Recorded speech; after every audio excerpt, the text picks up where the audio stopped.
Hello मेरे प्यारे दोस्तों, कैसे हैं आप सभी लोग। उम्मीद है आप सभी लोग अच्छे होंगे। कहानी के लिए मेरे चैनल को सब्सक्राइब कीजिए, कहानी को लाइक और शेयर ज़रूर कीजिएगा और कहानी कैसी लगी प्लीज़ कमेंट बॉक्स में ज़रूर बताइएगा।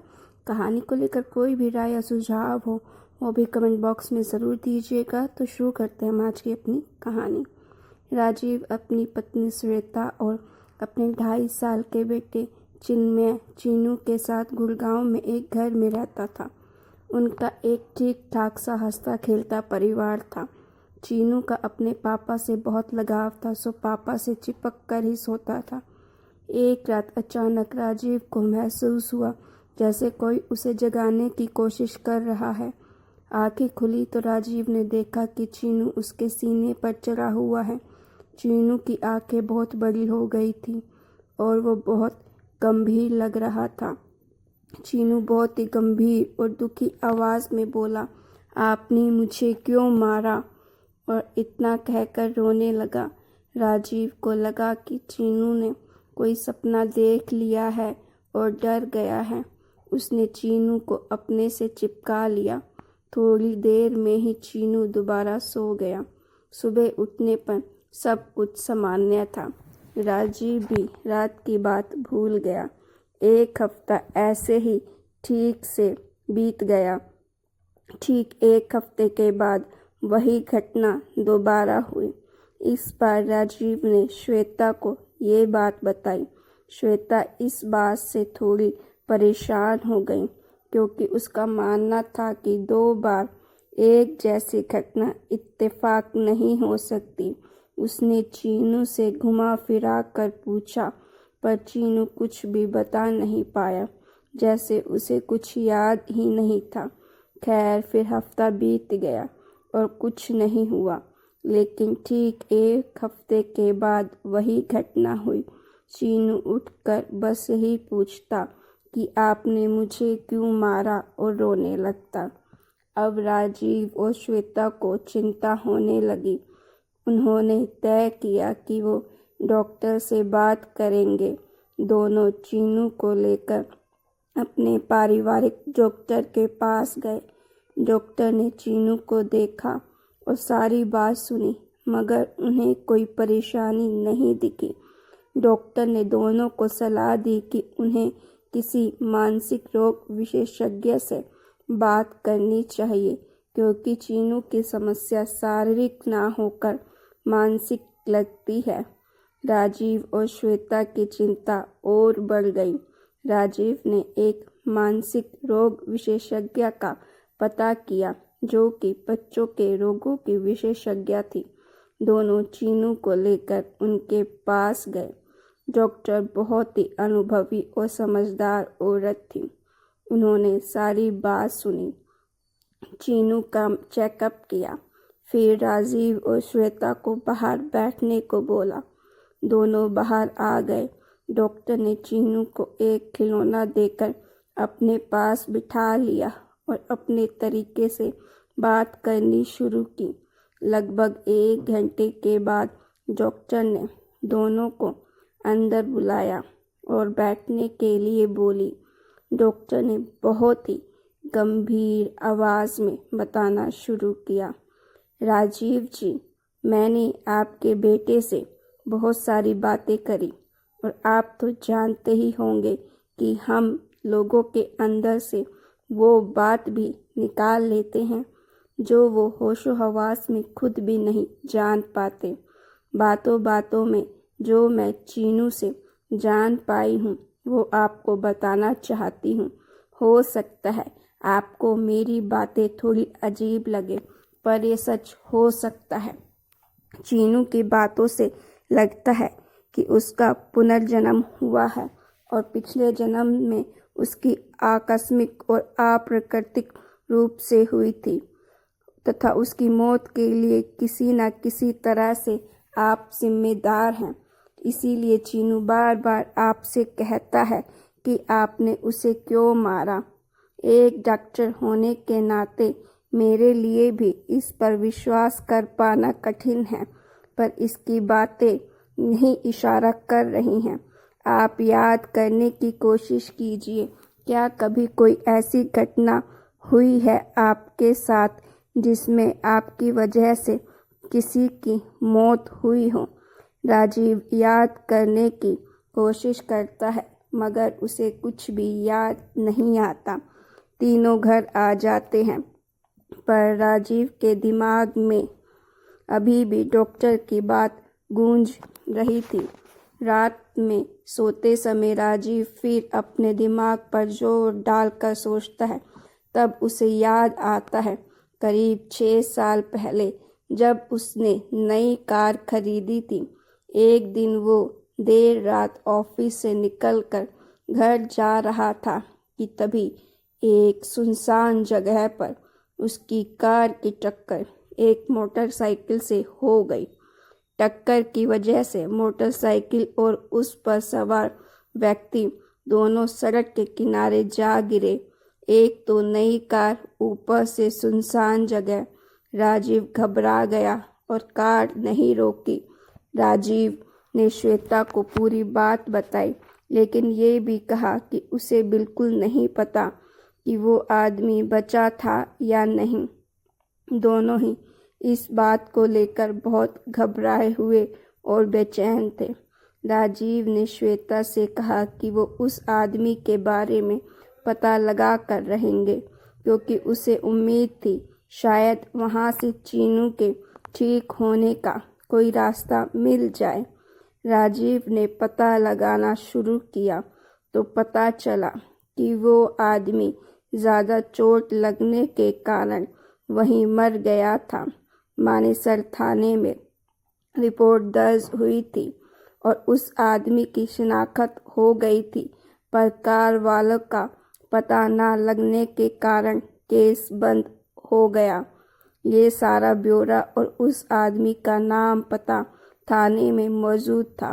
राजीव ने जान पहचान निकाल कर उस आदमी का नाम और पता मालूम कर लिया। अब राजीव और श्वेता ने तय किया कि वो वहां जाएंगे और पता करेंगे कि क्या हुआ था। अगले दिन दोनों ही चीनू को लेकर उस पते पर पहुंच गए। घर की चौखट पर पहुंचकर राजीव ने चीनू की तरफ देखा मगर चीनू बिल्कुल सामान्य था। ये एक पुराना सा घर था। राजीव ने धड़कते दिल के साथ घर का दरवाज़ा खटखटाया।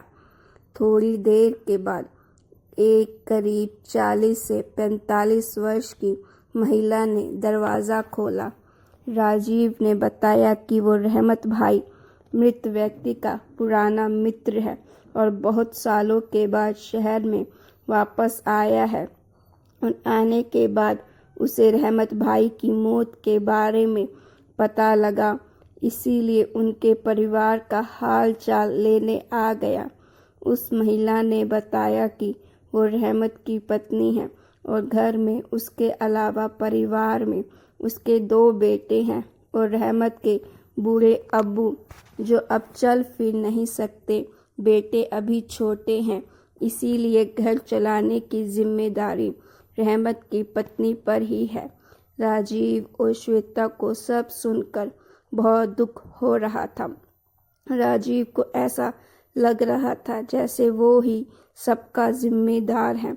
सारी बातों के बीच में कई बार राजीव और श्वेता ने चीनू की तरफ देखा मगर चीनू की ओर से कोई विशेष प्रतिक्रिया नहीं दिखाई दी। थोड़ी देर के बाद उन्होंने उन दोनों से विदा ली और अपने घर की ओर चल दिए। रास्ते में श्वेता ने राजीव से पूछा कि उसने उन लोगों से चीनू के बारे में बात क्यों नहीं की। राजीव ने कहा कि चीनू की प्रतिक्रिया से ऐसा कहीं से भी महसूस नहीं होता कि वो उस घर को या वहाँ के लोगों को पहचानता है और पता नहीं सारी बात जानकर वो लोग क्या करते हैं। राजीव के हिसाब से उनको अभी थोड़ा और देख समझ कर कदम उठाना चाहिए। इसी बीच एक बार फिर वही घटना हुई। चीनू ने राजीव को जगाया और कहा, आपने मुझे क्यों मारा, और रोने लगा। राजीव ने चीनू को अपने सीने से लगा लिया और बोला, मैं आपको आपके घर लेकर गया पर आपने पहचाना ही नहीं। चीनू ने बहुत ही अजीब तरह से राजीव को देखा और लगभग चिल्ला कर बोला, नहीं, वो मेरा घर नहीं है। और इतना कहकर वो तेज फूट फूट कर रो पड़ा। श्वेता, जो अब तक सारी बात सुन रही थी, बहुत ज़्यादा घबरा गई। कुछ ही पलों में चीनू सो गया, मगर राजीव और श्वेता की नींद उड़ चुकी थी। दोनों को समझ नहीं आ रहा था कि क्या करे, कहाँ जाए। दोनों ने एक बार फिर मनोचिकित्सक से बात करने का सोचा। राजीव ने अगले दिन के लिए डॉक्टर से मिलने का समय ले लिया। निश्चित समय पर दोनों चीनू को लेकर डॉक्टर के पास पहुँचे। राजीव ने डॉक्टर को अब तक जो भी हुआ सब बताया। सारी बातें सुनकर डॉक्टर भी सोच में पड़ गई। उसने दोनों को बाहर बैठने को बोला और चीनू से बातें करनी शुरू की। धीरे धीरे चीनू डॉक्टर के सम्मोहन में आकर सारी बातें बताने लगा। 2 घंटे तक चीनू से बात करने के बाद डॉक्टर ने राजीव और श्वेता को अंदर बुलाया। डॉक्टर की आंख नम थी। डॉक्टर ने श्वेता की ओर देखकर पूछा, श्वेता जी, अगर आप बुरा ना मानो तो मैं आपसे कुछ बहुत निजी सवाल करना चाहती हूँ। श्वेता ने तुरंत जवाब दिया, डॉक्टर, अगर यह मेरे बेटे की बीमारी से संबंधित है तो आप जो चाहें पूछ सकती हैं। डॉक्टर ने चीनू को नर्स के साथ दूसरी तरफ भेज दिया और श्वेता से बात शुरू की। चीनू के जन्म से पहले भी आप एक बार गर्भवती हुई थी, मगर आपका गर्भपात हो गया था। क्या यह सच है? श्वेता थोड़ी परेशान होकर बोली, हाँ, मगर इस बात का चीनू से क्या संबंध है? डॉक्टर ने श्वेता की आंखों में देखते हुए बोला, आपने गर्भपात क्यों कराया? श्वेता कुछ नहीं बोली, केवल राजीव की ओर देखने लगी। राजीव बोला, डॉक्टर, यह तब की बात है जब हमारी शादी को केवल 1 साल हुआ था और हम परिवार को बढ़ाने के लिए पूरी तरह तैयार नहीं थे। इसीलिए डॉक्टर ने उसकी बात काटते हुए कहा, क्या केवल यही वजह थी या कुछ और भी? इतना सुनने के बाद श्वेता रोने लगी। डॉक्टर ने बोलना शुरू किया, मैं सच सुनना चाहती हूँ राजीव जी, आपके मुंह से। राजीव के चेहरे पर बेचैनी और घबराहट थी। उसने बोला, दरअसल बात यह है कि हमें पता चल गया था कि वो लड़की है और मैं पहला बच्चा लड़का चाहता था। इसीलिए मैंने श्वेता को इस गर्भ को गिराने के लिए समझाया। डॉक्टर ने कहा, और इसीलिए आपने अपनी ही बेटी के जन्म से पहले हत्या कर दी। आज वो आपके बेटे के रूप में आकर आपसे अपनी हत्या का जवाब मांग रही है। जी हाँ, चीनू आपकी उसी बेटी का पुनर्जन्म है। शर्म आनी चाहिए आपको। आप जैसे पढ़े लिखे लोग ऐसा करोगे तो औरों का हम क्या समझाएंगे। जाइए अपनी बेटी से माफ़ी मांगिए, हो सकता है वो आपको माफ़ भी कर दे, क्योंकि बेटियां ऐसी ही होती हैं। लेकिन मैं और ये समाज आपको कभी माफ़ नहीं करेगा। तो गाइज़, आपको ये स्टोरी अच्छी लगी हो तो प्लीज़ लाइक ज़रूर कीजिएगा स्टोरी को।